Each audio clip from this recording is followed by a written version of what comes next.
Here are 5 things you didn't know about using yawn psychology to connect with women. First, strategically yawning near someone you like triggers their mirror neurons instantly. When she copies your yawn, her brain creates subconscious feelings of connection and similarity. This happens because yawning contagion only works between people who feel emotional bonds.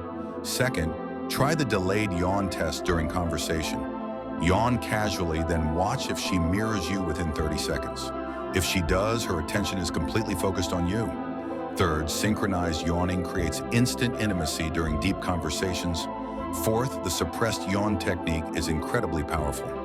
Start to yawn but hold it back, looking slightly uncomfortable. She'll unconsciously lean closer, trying to read your body language. Fifth, master the group yawn to become the social center. Yawn in a group setting and watch who follows your lead first. Those people see you as the dominant presence.